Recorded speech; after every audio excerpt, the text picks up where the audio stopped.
Hello बच्चों, कैसे हो? Welcome to fun and physics. हम लोग फिजिक्स का 2020 का गुड सेट का पेपर सॉल्व कर रहे थे। प्रीवियस वीडियोस में हमने कुछ क्वेश्चन कंप्लीट किए थे। इस वीडियो में हम उसको आगे कंटिन्यू करेंगे। अब पहले देखते हैं आज का फर्स्ट क्वेश्चन क्या है। 23 number, a charge Q is placed on one of the vertex of a cube, then flux passing through any one surface of cube is। ये क्वेश्चन में उन्होंने चार्ज दिया हुआ है और हमें फ्लक्स फाइंड करने को बोला है। इलेक्ट्रिक फ्लक्स मतलब ये क्वेश्चन हुआ इलेक्ट्रोस्टैटिक्स चैप्टर 1 का। अब कभी भी हमें चार्ज प्रोवाइड करे और कोई एनक्लोजिंग सरफेस दे तो उसके लिए फ्लक्स फाइंड करने का फॉर्मूला होता है। हम कौन सा फॉर्मूला यूज कर सकते हैं इसके लिए? तो गॉस इक्वेशन यूज कर सकते हैं। गॉस इक्वेशन ऑफ इलेक्ट्रोस्टैटिक्स क्या है वो? तो total flux enclose by the system, यहां पर पर्टिकुलरली वो सिस्टम है Q, is equal to total charge enclose divide by epsilon 0। अब पहले हम ये फाइंड कर लेते हैं कि क्यूब के अंदर कितना चार्ज एनक्लोज हुआ है। एनक्लोज मतलब क्यूब के अंदर कितना है। तो अगर हम ये चार्ज को सेंटर पर रख देते, बॉडी के सेंटर पर, तो क्यूब के अंदर 100% आ जाता। अगर हम उसको फेस के सेंटर पर रखते तो 50% पार्ट अंदर जाता, 50% पार्ट बाहर आता। अगर हम उसको एज के सेंटर पर रखते तो 25% पार्ट अंदर जाता और 75% बाहर रहता। लेकिन इस क्वेश्चन में हमने उसे प्लेस किया है वर्टेक्स पर, यहां पर कॉर्नर पर रखा हुआ है। जब चार्ज को कॉर्नर पर रखते हैं तो ऊपर का 50% तो वैसे ही बाहर निकल जाता है और जो रिमेनिंग 50% रहा उसका भी सिर्फ 1/4 90 डिग्री जितने एंगल का पार्ट अंदर आएगा। यानी कि टोटल पार्ट कितना क्यूब के अंदर आया? 1/8 जितना। So sigma Q is actually total charge divide by 8 बन गया। अब सिग्मा Q तो हमें मिल गया। पूरे क्यूब के लिए अगर कैलकुलेट करना है तो वैल्यू पुटअप कर सकते हैं। तो phi of Q is equal to Q upon 8 epsilon 0। लेकिन क्वेश्चन में उन्होंने क्या बोला है? Only one surface of Q। तो अब पहले ये चेक करते हैं कि जो इलेक्ट्रिक फील्ड लाइन बनेगी वो कितने सरफेस को कट करके निकलती है। तो सबसे पहले तो अगर हम फील्ड लाइन को इस पर्टिकुलर सरफेस के लिए बात करें जो ऊपर का सरफेस है, तो वहां पर सारी फील्ड लाइन पैरेलल जाएगी, तो उसको कट नहीं करेगी। यहां पर फ्लक्स जो एनक्लोज होगा वो 0 हो जाएगा। सिमिलर वे यहां पर भी फील्ड लाइन पैरेलल जाएगी तो इस पर्टिकुलर सरफेस के लिए भी फ्लक्स 0 हो जाएगा और ऐसी सेम सिचुएशन बनेगी बैकवर्ड के लिए। तो 3 ऐसे सरफेसेस है जहां पर इलेक्ट्रिक फ्लक्स लिंक नहीं करेगा। तो अब सिर्फ बाकी के 3 सरफेस रहे जहां पर फील्ड लाइन कट कर सकती है। फर्स्ट सरफेस ये वाला, सेकंड सरफेस ये बॉटम वाला और थर्ड सरफेस इसका फ्रंट साइड का पार्ट। तो अगर हम एक सरफेस के लिए कैलकुलेट करें flux link with one surface, तो वो flux link with cube divide by 3 हो जाएगा, क्योंकि वो ये 3 सरफेस इसमें इक्वली स्प्लिट हो जाएगा। अब ये वैल्यू हमारे पास थी Q upon 8 epsilon 0। So 8 into 3 करेंगे 24 एप्सिलॉन 0 होगा। आंसर बनेगा हमारा C option, Q upon 24 epsilon 0। Now we are solving next question 24 number. 2 point charges 10 power minus 8 coulomb positive and 10 power minus 8 coulomb negative are placed 0.1 metre apart. Find the magnitude of total electric field at center of line joining them. इस question में हमें calculate करना है electric field. ये positive charge और negative charge के exact centre पर find करना है। पॉजिटिव चार्ज का फील्ड ऑलवेज आउटवर्ड होता है, इसलिए पॉजिटिव एक्स एक्सिस पर बनेगा। नेगेटिव चार्ज का फील्ड जो होता है वो इनवर्ड होता है, इसलिए वो भी उसी डायरेक्शन में बनेगा। तो दोनों के फील्ड का यहां पर स्केलर एडिशन हम कर सकते हैं, डायरेक्ट एडिशन कर सकते हैं, वेक्टर लेने की कोई रिक्वायरमेंट नहीं आएगी क्योंकि दोनों सेम डायरेक्शन में है। अब दोनों के मैग्नीट्यूड, चार्ज के डिस्टेंसेस सब कुछ सेम है, मतलब ये दोनों की वैल्यू जो बनेगी, E1 का मैग्नेटिक फील्ड का मैग्नीट्यूड, E2 के मैग्नीट्यूड, दोनों की वैल्यू सेम रहेगी, के क्यू अपॉन आर स्क्वायर जितनी। अब जब टोटल इलेक्ट्रिक फील्ड हम उस डायरेक्शन में फाइंड करेंगे तो E1 प्लस E2 हो जाएगा, which is 2 time the K into Q upon R square आएगा। वैल्यू पुटअप कर लेते हैं, 2 K is 9 10 power 9 into Q is given 10 power -8, magnitude wise इसका भी हमें मैग्नीट्यूड ही लेना है, upon R is distance of charge to that point which is 0.05, 0.05 को हम 0.5 इंटू 10 पावर -1 लिख देते हैं और इसका हो गया स्क्वायर। अब नंबर को सेपरेट करो, सो 2 into 9 divide by 0.5 is 1/2, 1/2 into 1/2, सो 1/4, 1/4 करेंगे तो 4 ऊपर आ जाएगा। अब पावर को सॉल्व करते हैं, यहां पर 9 और -8 है, ऊपर 10 का पावर 1 आया, ये -2 है, -2 ऊपर जाएगा तो +2 हो जाएगा, सो 9 इंटू 8 72 into 10 power 3, so 7.2 into 10 power 4 volt per metre, newton per coulomb लिख सकते हैं। So 7.2 into 10⁴ is our correct answer. Now question number 25, charge density of uniformly charge infinite plane is sigma. हमें एक इनफाइनाइट प्लेन प्रोवाइड किया है, uniform charge density sigma provide की है, इसलिए ये यहां से आउटवर्ड डायरेक्शन में इलेक्ट्रिक फील्ड जनरेट करेगा, जो इलेक्ट्रिक फील्ड की वैल्यू होगी सिग्मा अपॉन 2 एप्सिलॉन 0। हमने उस फील्ड में एक पेंडुलम को रखा है, a simple pendulum is suspended vertically downward near it, charge Q0 is placed on metallic ball. Sphere के ऊपर अगर हम Q0 जितना चार्ज प्रोवाइड करेंगे तो इलेक्ट्रिक फील्ड उसको रिपेल करेगा और आउटवर्ड डायरेक्शन में उस पर फोर्स लगेगा F1 is equal to Q0 into E। Angle vertical के साथ जो बनता है वो थीटा है, एंगल हमें दिया है थीटा, हमें रिलेशन इसमें से सिलेक्ट करना है, मतलब क्वेश्चन में देखेंगे तो हमें सरफेस चार्ज डेंसिटी को फाइंड करना है और हर एक ऑप्शन जो है वो या तो tan थीटा या cot थीटा के साथ है, तो पहले हम यहां पर tan थीटा को फाइंड कर लेते हैं। अब इसके ऊपर एक फोर्स तो हमें पता चल गया इलेक्ट्रोस्टैटिक रिपल्सन का लगा, दूसरा फोर्स लगेगा ग्रेविटी का जो डाउनवर्ड होगा mg जितना, और थर्ड फोर्स जो लगेगा वो टुवर्ड्स स्ट्रिंग लगेगा टेंशन फोर्स। सिस्टम इक्विलिब्रियम में मतलब ये तीनों फोर्स को हम बैलेंस कर सकते हैं, तो अगर हम T वाले फोर्स को उसके दो कंपोनेंट में स्प्लिट करें तो T cos theta T sin theta हमें मिल जाएगा। अब हॉरिजॉन्टल फोर्सेस को अगर हम बैलेंस करते हैं तो इक्वेशन बनेगा T sin theta is equal to Q0 into E और T cos थीटा बैलेंस करेगा mg को, तो हमें sin theta upon cos theta हम डायरेक्टली कर लेते हैं इसके डिवीजन में, ये तो tan थीटा मिल जाएगा, T कैंसिल हो जाएगा तो Q0 E अपॉन mg आ जाएगा। अब E की वैल्यू ऑलरेडी हमारे पास अवेलेबल है, sigma upon 2 epsilon 0, so tan theta is equal to Q0 into sigma upon 2 epsilon 0 divide by mg आएगा।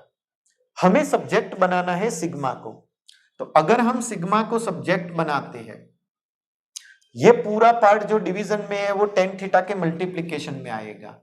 So tan theta into mg into 2 epsilon zero और division में आ जाएगा Q0। अब इतना पार्ट कांस्टेंट है वो निकल जाएगा। So sigma is proportional to tan theta ऊपर Q0 नीचे आएगा। So tan theta upon Q0 B इस क्वेश्चन का करेक्ट आंसर बनेगा। Now we are solving next question. Next question is dimensional formula of polarization. फिर से एक क्वेश्चन आ गया डायमेंशनल फॉर्मूला का, इंफॉर्मेटिव क्वेश्चन। तो ऐसे एटलीस्ट 2 या 3 क्वेश्चन तो हमें हर पेपर में देखने को मिलते हैं। इसमें पोलराइजेशन की बात की है। अब पोलराइजेशन की डेफिनेशन क्या होती है, तो पहले हम पोलराइजेशन की डेफिनेशन देख लेते हैं। It is the ratio of total electric dipole moment divide by volume. So ऊपर आएगा टोटल डाइपोल मोमेंट, डिवीजन में आएगा वॉल्यूम। अब यूनिट पहले लिख दे तो डाइपोल मोमेंट का यूनिट क्या होता है, वो है कूलम्ब इनटू मीटर, और वॉल्यूम का यूनिट क्या होता है, मीटर क्यूब। एक मीटर कैंसिल हो गया, नीचे मीटर का स्क्वायर आ गया। अब इसको डायमेंशनल फॉर्मूला में कन्वर्ट कर दो। कूलम्ब है तो डायमेंशनल फॉर्मूला बनेगा A1T1, मीटर स्क्वायर है L2 बनेगा। सो L -2 A1T1, इस टाइप का आंसर हमारा बना L -2 A1T1। D is correct answer. Now next question, relative permittivity of substance is 80। Relative permittivity को हम एप्सिलॉन आर से डिनोट कर सकते हैं या तो फिर डाइलेक्ट्रिक कांस्टेंट K लिख सकते हैं। इसकी वैल्यू हमें 80 दी है। What is the electric susceptibility, काई ई हमें कैलकुलेट करना है। तो ये question actually simple formula based है। ये दोनों को कोरिलेट करने वाला फॉर्मूला कौन सा है, तो sigma E is equal to epsilon 0 in bracket K -1। इस फॉर्मूला में सिर्फ हमें वैल्यू पुटअप करनी है। एप्सिलॉन 0 होता है 8.85 10 पावर -12 इंटू K की वैल्यू 80 है, तो 80 -1 करेंगे तो 79 हमें मिलेगा। 88 है, इसको भी रफली 80 के अराउंड कंसीडर करो, मल्टीप्लीकेशन आपको 700 के अराउंड मिलेगा, और पावर है 10 का -12, तो रफली 7 इंटू 10 रेज टू -10 इस क्वेश्चन का आंसर बनना चाहिए। सो बी इज करेक्ट आंसर। चलो तो अब सॉल्व करते हैं क्वेश्चन नंबर 28। 28 में हमें 2 कैपेसिटर दिए हैं। फर्स्ट की कैपेसिटी 2 माइक्रोफेराड, सेकंड की कैपेसिटी है 3 माइक्रोफेराड। दोनों को 2 अलग अलग बैटरी लगा के फुल्ली चार्ज कर दिया है। फर्स्ट वाले की 50 वोल्ट की बैटरी, सेकंड वाले की 100 वोल्ट की बैटरी। अब फाइंड क्या करना है, तो after removing the battery 2 plates of same type of charge are connected to form a new capacitor. What is the potential difference across new system? पहले वाले कैपेसिटर की पॉजिटिव प्लेट को दूसरे वाले कैपेसिटर की पॉजिटिव प्लेट के साथ connect करना है। तो पहले ये चेक कर लेते हैं कि इस पर्टिकुलर कैपेसिटर में कितना चार्ज स्टोर होगा, Q1। तो Q1 is equal to C1 into V1, so 2 microfarad multiply by 50, so ये हमें मिलेगा 100 माइक्रो कूलम। तो पहले का चार्ज आ गया 100, सेकंड वाले का चार्ज ऐसे कैलकुलेट करें C2 इंटू V2 करके, सो 100 इंटू 300 माइक्रो कूलम बनेगा। इसका मतलब ड्यूरिंग चार्जिंग टोटल चार्ज जो सिस्टम ने एक्वायर किया दोनों कैपेसिटर का मिलकर, तो वो 100 प्लस 300 ये हो गया 400 माइक्रो कूलम। अब नई सिस्टम कैसे बनी, तो पहला कैपेसिटर जो है उसकी पॉजिटिव प्लेट, ये C1 कैपेसिटर है, उसकी पॉजिटिव प्लेट को हमने कनेक्ट कर दिया सेकंड कैपेसिटर C2 की पॉजिटिव प्लेट के साथ। पहले की नेगेटिव प्लेट को हम कनेक्ट करने वाले हैं सेकंड वाले की नेगेटिव प्लेट के साथ।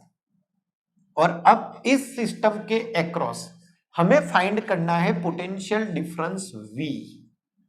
तो ये कनेक्शन में ये दोनों पैरेलल में आ गई, पूरी सिस्टम पैरेलल में हो गई है। तो पैरेलल में इक्विवेलेंट कैपेसिटेंस कितना बनना चाहिए? C इक्विवेलेंट अगर हम फाइंड करें तो वो C1 प्लस C2 होगा। तो दोनों के कैपेसिटर 2 प्लस 3 करेंगे तो ये हमें मिलेगा 5 माइक्रो फैराड। अब ये दो कैपेसिटर में से एक कैपेसिटर बन गया जिसका हमें कैपेसिटेंस पता है। इस पूरी सिस्टम का टोटल चार्ज ऑलरेडी हमने निकाला हुआ है। तो अगर हम उसका वोल्टेज फाइंड करें तो V is equal to Q upon C लगा सकते हैं। ये इक्विवेलेंट है, ये भी इक्विवेलेंट है। सो 400 microcoulomb upon 5 microfarad. Micro cancel हो गया, 45 से कैंसिल करेंगे तो 8, सो 80 वोल्ट। ये हमारा आंसर हुआ। C is correct option. चलो अब सॉल्व करते हैं क्वेश्चन नंबर 29। 29th क्वेश्चन जो है वो थर्ड चैप्टर का है जिसमें हमें करंट की बात की है। A car battery is of 12 volt, internal resistance is 0.4 ohm and what is the maximum power drawn from the battery. हमें पावर कितना मैक्सिमम ऑब्टेन कर सकते हैं वो फाइंड करना है। तो अगर हम बैटरी के साथ मिनिमम रेजिस्टेंस को कनेक्ट करें तो हमें पावर मैक्सिमम मिल सकता है क्योंकि करंट की वैल्यू मैक्सिमम हो जाएगी। तो हमने यहां पर बैटरी के साथ उसका इंटरनल रेजिस्टेंस ऑलरेडी है 0.4 ओम, एक्सटर्नली कोई रेजिस्टेंस कनेक्ट नहीं किया, मतलब बैटरी के दोनों एंड को डायरेक्टली ज्वाइन कर दिया है। यहां पर एक्सटर्नल रेजिस्टेंस की वैल्यू को हमने कंसीडर किया है 0, यानी कि सर्किट का टोटल रेजिस्टेंस जो बनेगा small r plus capital R मिलकर वो बनेगा 0.4 प्लस 0 दैट इज 0.4 ओम। अब ये रेजिस्टेंस मिनिमम हो गया। करंट कितना बनेगा? तो अगर हम मैक्सिमम करंट को फाइंड करें तो EMF upon R total, so 12 divide by 0.4, 12 divide by 4 करेंगे 3, तो 30 एम्पियर का मैक्सिमम करंट सर्किट में फ्लो हो सकता है। अब उससे मैक्सिमम पावर कितना जनरेट होगा? तो P का फॉर्मूला होता है I स्क्वायर इंटू R। यहां पर करंट मैक्सिमम है इसलिए पावर भी मैक्सिमम बनेगा। 30 into 30 multiply by resistance is 0.4, so 9 into 4 36, सो ये आंसर आएगा 360 वॉट। 360 वॉट ऑप्शन बी आएगा। चलो अब सॉल्व करते हैं question number 30 question. Resistance of platinum wire of resistance thermometer at ice point is 5 ohm. तो जब हम टेम्परेचर T0 0 डिग्री सेल्सियस लेते हैं, आइस पॉइंट मतलब 0 डिग्री सेल्सियस टेम्परेचर, R0 हमें दिया हुआ है 5 ohm, and at steam point temperature हो जाएगा 100 डिग्री सेल्सियस। उस टाइम पर R1 हमें दिया है 5.23 ओम। When the thermometer is inserted in a hot bath, the resistance of platinum wire is R2 हमें प्रोवाइड किया है 5.795 ओम। What will be temperature of that bath? अब ये क्वेश्चन कौन से टॉपिक का हुआ? तो रेजिस्टिविटी और टेम्परेचर के कोरिलेशन वाला हुआ, चैप्टर नंबर 3 करंट इलेक्ट्रिसिटी का। और ये एक पूरा न्यूमेरिकल है। इवन ऑप्शंस भी देखते हैं तो ऑप्शन में भी गैप थोड़ी क्लोज है। इसका मतलब कि इस क्वेश्चन में बहुत ही एक्यूरेटली कैलकुलेशन करना पड़ेगा। और गुजसेट में कैलकुलेटर अलाउड होता है सिंपल, तो हम इसको कैलकुलेटर यूज करके परफेक्टली सॉल्व कर सकते। फॉर्मूला कौन सा लगेगा? तो यहां पर रेजिस्टेंस का टेम्परेचर के साथ रिलेशन देखें, R is equal to R0 1 plus alpha T minus T0। हम ये फॉर्मूला को यूज कर सकते हैं। हमारे पास दो केस है, T1 टेम्परेचर वाला और T2 टेम्परेचर वाला। जब हम पहला केस यूज करेंगे तो उससे हमें अल्फा की वैल्यू पता चल जाएगी। जैसे हम फर्स्ट केस ले R1 is equal to R01 plus alpha T1 minus T0, तो R1 की वैल्यू हमारे पास अवेलेबल है 5.23 इज इक्वल टू R0 हमें दिया हुआ है 5 ब्रैकेट में 1 प्लस अल्फा हमारे लिए अननोन है T1 minus T0, T1 minus T0 करेंगे 100 माइनस 0, ये वैल्यू हमें 100 मिल जाएगी। अब क्या करना है आपको, ये इक्वेशन को सिंप्लीफाई करना है और उसमें से अल्फा की वैल्यू को फाइंड कर लेनी है। फाइंड अल्फा, यहां पर आप लोगों को कैलकुलेटर यूज करना पड़ेगा। होप ये फाइंड कर लोगे आप। एक बार अल्फा मिल जाए फिर second time R2 is equal to R0 1 plus alpha T2 minus T0, फिर से अप्लाई कर दो सेकंड केस के लिए। इस बार R2 फिर से हमें दिया हुआ है 5.795 इज इक्वल टू R0 हमारा 5 ही रहेगा 1 प्लस यहां पर जो अल्फा की वैल्यू मिली है वो इस जगह पर पुटअप कर दो। हमें T2 को फाइंड करना है और T0 पहले जैसे था वैसे 0 ही रहेगा। तो एक बार अगर आपको अल्फा मिल चुका है, इस इक्वेशन को सिंप्लीफाई करोगे तो T2 की वैल्यू मिल जाएगी। ये वर्क आप कैलसी से कंप्लीट करो, आंसर आप लोगों को मिलना चाहिए ए ऑप्शन।